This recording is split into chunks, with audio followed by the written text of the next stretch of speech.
और इसी बीच बड़ी खबर आपको बता दें, बिहार में नई शिक्षक नियमावली बनकर तैयार हो चुकी है। बिहार विद्यालय विशिष्ट शिक्षक नियमावली 2023 वेबसाइट पर अपलोड कर दिया गया है। शिक्षा विभाग की वेबसाइट पर ये अपलोड किया गया है, जिसमें बहाली, तबादला, अनुशासनात्मक कार्रवाई के लिए ये नियमावली तैयार की गई है। और ये नियमावली बिहार विद्यालय विशिष्ट नियमावली 2023 कहलाएगी। विभाग में अपने द्वारा चयनित एजेंसी के माध्यम से अब परीक्षा ली जाएगी। कार्यरत शिक्षकों को अब विभाग परीक्षा लेगा।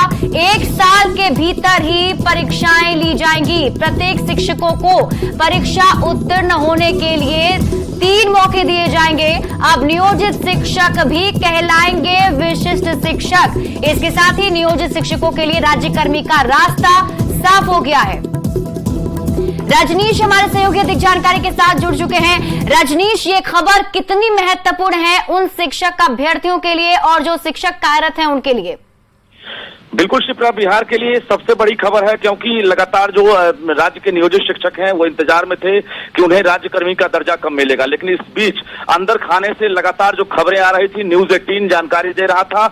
इसी के साथ न्यूज 18 की खबर पर मुहर लग गई है, क्योंकि सबसे पहले हमने कहा था कि राज्य के जो 4 लाख नियोजित टीचर हैं उन्हें राज्यकर्मी का दर्जा दिया जाएगा। तो पहला स्टेज पार कर गया है शिक्षा विभाग। ये बड़ी खबर हम दे दें कि अब राज्य के जो नियोजित टीचर हैं अब वो विशिष्ट टीचर कहलाएंगे, क्योंकि उनको लेकर जो है अब स्पेशल यानी शिक्षक नियमावली 2023 जो है तैयार कर लिया गया है और उस नियमावली को वेबसाइट पर भी अपलोड कर दिया गया है। यानी इसके तहत अब जो है नियुक्ति, स्थानांतरण या अनुशासनात्मक कार्रवाई के साथ साथ जो अन्य जो कार्रवाई है वो अब इस नियमावली के तहत की जाएगी। बता दें आपको कि अब नियोजित टीचर को सिर्फ और सिर्फ एक दक्षता मोड में जो है परीक्षा पास करनी होगी, जिसको लेकर इस नियमावली के लागू होते ही 1 साल के भीतर परीक्षा ली जाएगी। यानी 3 मौके दिए जाएंगे उत्तीर्ण होने के लिए। अगर 3 मौके में अगर शिक्षक पास करते हैं तो वो राज्यकर्मी बनेंगे, अगर वो फेल कर जाते हैं तो वो सेवा से मुक्त कर दिए जाएंगे। तो ये बड़ी जानकारी हम राज्य के नियोजित टीचर्स को दे दें कि अब वो राज्यकर्मी बन सकेंगे। इसको लेकर अब ज्यादा दिन नहीं, बल्कि अब सीधे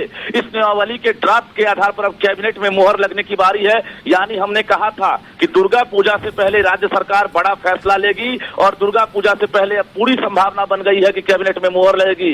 इसके तहत अब जो है जो वेतन दिए जाएंगे, आपको बता दें वेतन निर्धारण की भी सूची जारी कर दी गई है। जो अभी राज्य सरकार यानी शिक्षा विभाग ने अभी जो अधिसूचना जारी की है उसमें कक्षा 1 से 5 तक के जो विशिष्ट शिक्षक होंगे उन्हें 25,000 रुपए दिए जाएंगे। कक्षा 6 से 8 तक के जो विशिष्ट टीचर होंगे उनका मूल वेतन 28,000 होगा। कक्षा 9 से 10 के जो होंगे उनका वेतन 31,000 होगा। इसके साथ साथ जो महंगाई भत्ता है, चिकित्सा भत्ता है, मकान भत्ता, किराया भत्ता, परिवहन भत्ता, ये अलग से दे होगा। कुल मिलाकर ये कहें कि 50,000 से लेकर 55,000 से लेकर 56,000 तक जो टीचर हैं उन्हें अब वेतन मिलेगा।